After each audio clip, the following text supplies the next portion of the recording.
What if I told you that some of the tastiest, healthiest, and easiest fruits to grow are the same ones your grandparents had in their backyard? But today, you can barely find them at the grocery store. These aren't fancy new hybrids or exotic imports.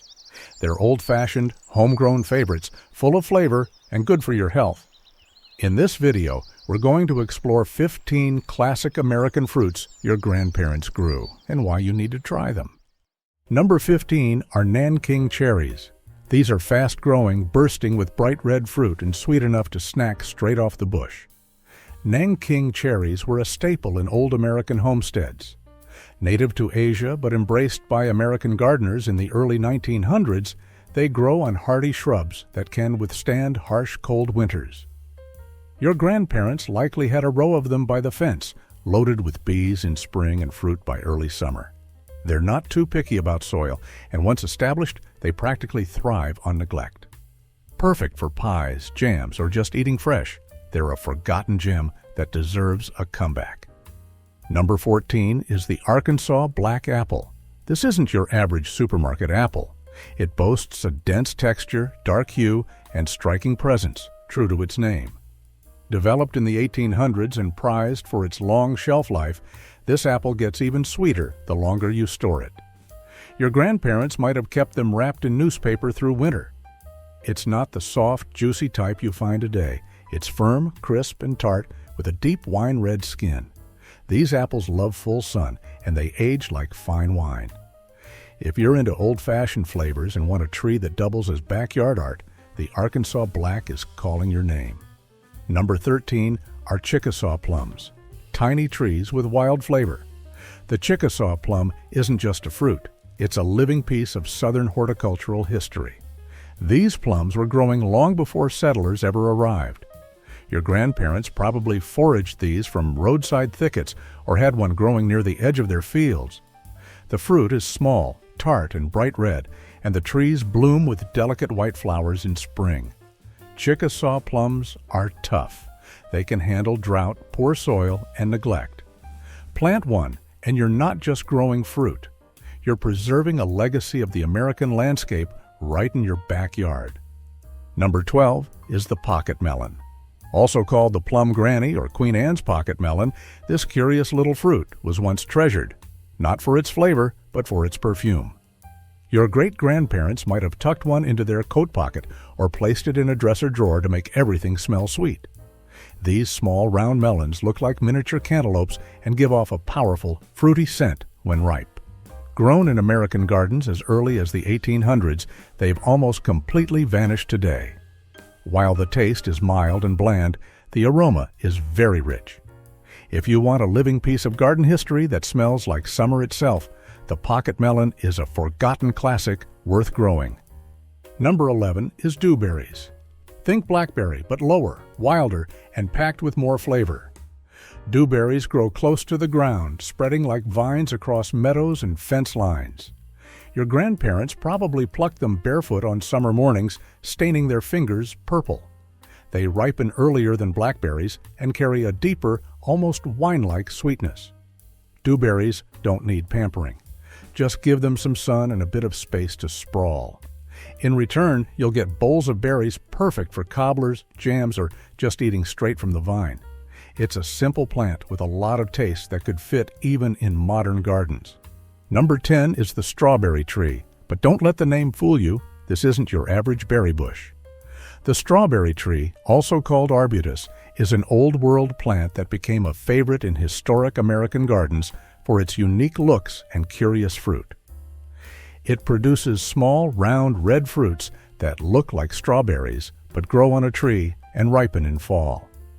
The fruit is sweet when fully ripe and often used in jams or liqueurs. Your grandparents may have planted it more for beauty than food, but it offers both. With its peeling bark, glossy green leaves, and bright berries, it's an eye-catching tree that brings color, charm, and old-world flavor back to your yard. Number 9 is the ground cherry. These little lantern-like fruits were once a garden must-have. Also known as husk tomatoes, they're sweet, golden, and wrapped in a papery husk. Your grandparents might have grown them behind the shed or picked them wild along the edges of cornfields. They taste like pineapple mixed with vanilla, love heat, don't mind poor soil, and grow like tomatoes. Just give them some space and they'll reward you with handfuls of delicious, almost tropical fruit. One bite, and you'll wonder why these vanished from modern gardens. But make sure that they are fully ripe before picking. Number 8 is the black raspberry. Not blackberry or raspberry, but something better. Black raspberries are the hidden royalty of American fruit. Sweeter and softer than their red cousins, they were once a common sight in rural backyards. Your grandparents might have made wine, syrup, or good old-fashioned pie with them. These plants like a bit of shade and reward you with deep purple, nearly black berries that burst with flavor. Plus, they're loaded with antioxidants and make for a striking addition to hedgerows. If you want a fruit that's delicious and surprisingly easy to grow, black raspberries deliver.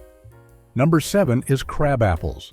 Forget the sour reputation. Crabapples are actually a cherished heirloom fruit, and your grandparents knew it well.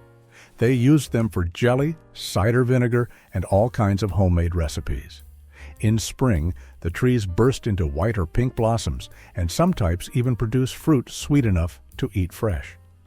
Your grandparents probably had one near the driveway or by the chicken coop. These trees are hardy, beautiful, and often resist disease. Planting a crabapple tree means planting tradition and giving bees a reason to visit your garden every spring. Number 6 are Muscadine grapes. If you've never seen these giant, delicious fruits, you don't know what you're missing. Muscadines are tough, sun-loving grapes native to the U.S., and your grandparents probably had a few vines trailing over a rusty arbor. They're rich, juicy, and perfect for jam, wine, or eating fresh if you don't mind the pop of their thick skin. Unlike European grapes, muscadines resist pests and disease like champs. Give them full sun, a sturdy trellis, and a little care, and they'll produce fruit for decades. Want a grape that actually belongs in your climate? Start with muscadine. Number 5 is the Seckel Pear. This tiny fruit is sweet, firm, and full of flavor. The Seckel Pear used to be a favorite in American orchards. Unlike store-bought pears that bruise easily and often taste bland, these small pears are packed with a rich, spicy sweetness. Your grandparents might have packed them in school lunches, canned them whole, or turned them into preserves for the holidays. They grow well in sunny yards and can handle cold weather better than you'd expect. The trees are also compact, which makes them great for small gardens. Take one bite, and you'll see why people call it the sugar pear. Number 4 is the prickly pear cactus. Yes, it's a cactus, and yes, it grows fruit you can eat. Prickly pear thrives across the American Southwest. Some grandparents pick the bright pink fruit using thick gloves and a long stick. Once peeled, the inside is sweet and tastes a bit like melon.